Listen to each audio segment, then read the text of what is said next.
और अब दूसरी बेटी की बात करते हैं, लखनऊ की बेटी श्वेता की, जिसकी संदिग्ध मामले में इस मामले में बड़ी खबर आ रही है। श्वेता के ससुराल जाएगी अब लखनऊ पुलिस।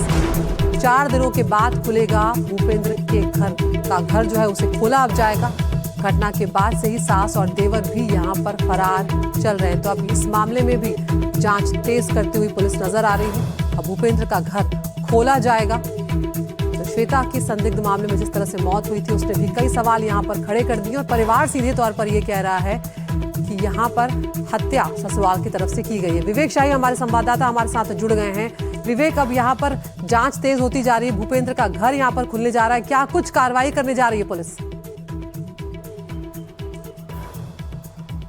देखिए, श्वेता सिंह आत्महत्या मामले में एक बड़ा अपडेट है। लखनऊ पुलिस थोड़ी ही देर में श्वेता के ससुराल पहुंचेगी और श्वेता का जो घर है वो खोलेगी, उनके कमरे को देखेगी, उनके कमरे की वीडियोग्राफी फोटोग्राफी करेगी। वहां से कुछ चीजें भी इकट्ठा कर सकती है अपने अनुसार। बात की जाए तो जिस दिन ये घटना हुई थी उस दिन से ही श्वेता का पूरा जो ससुराल वाले हैं वो घर छोड़कर जो है फरार है। बात की जाए तो आरोपी पति और ससुर को हिरासत में लेकर डिटेन करते हुए पुलिस लगातार पूछताछ कर रही है और सास और देवर ही फरार है। इसके अलावा जो एक और बड़ी ननद लखनऊ में भी रहती थी वो भी अपने घर पर नहीं गिरी। जब पुलिस उनके घर पर पूछताछ के ले गई तो पता चला कि वो घर पर नहीं है। तो इन लोगों के खोजने के लिए भी पुलिस लगातार अपनी टीमें जो है वो एक्टिव करती हुई नजर आ रही है। साथ ही एक बड़ा दावा श्वेता के घर वालों का यह भी है कि श्वेता के पास 2 मोबाइल फोन थे, जिसमें से एक आईफोन और एक एंड्रॉइड था। वो दोनों भी अब तक बरामद नहीं किए गए, ना वो पुलिस के पास है, ना ही श्वेता के मायके वालों को मिले हैं। और मायके वालों का दावा है कि श्वेता का अगर फोन बरामद होगा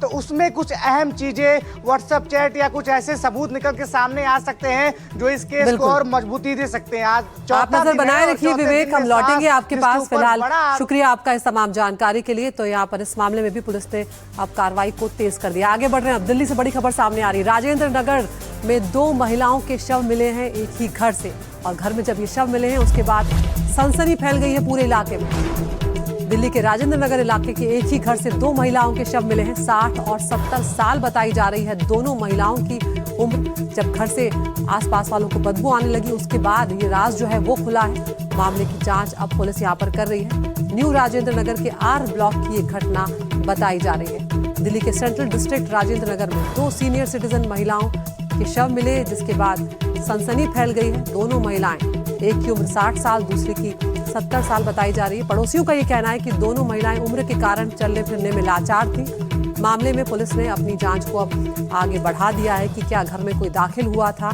या कोई और वजह रही है मौत की। लेकिन फिलहाल की शुरुआती जानकारी 60 और 70 साल की 2 महिलाओं के एक ही घर में शव मिलने से यहाँ पर पूरा इलाका जो है वहां पर सनसनी फैल गई है।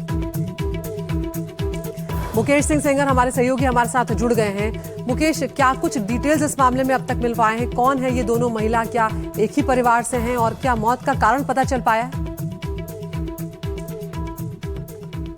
देखिए, बिल्कुल दोनों महिलाएं एक ही परिवार की हैं और दोनों की उम्र 80 साल है। एक का नाम है सरोज बाला जो 80 साल की है और दूसरी का नाम है चंद्रकांता, उनकी भी उम्र 80 साल थी। पुलिस के मुताबिक ये महिलाएं जो घर है आर ब्लॉक में वहां पर अकेले रह रही थी, से अकेली थी। पिछले कई दिनों से ये महिलाएं घर से नहीं निकली थी। आज सुबह जो घर की घरेलू कर्मचारी है जो कि घर के बाहर सफाई करती है, उसने पुलिस को जानकारी दी कि घर के अंदर से तेज बदबू आ रही है। उसके बाद पुलिस मौके पर पहुंची तो पाया कि घर के बेड में जो चंद्रकांता है उनका शव बेड के ऊपर पड़ा हुआ था, जबकि जो सरोज बाला है उनका शव बेड के नीचे जमीन पर पड़ा हुआ था।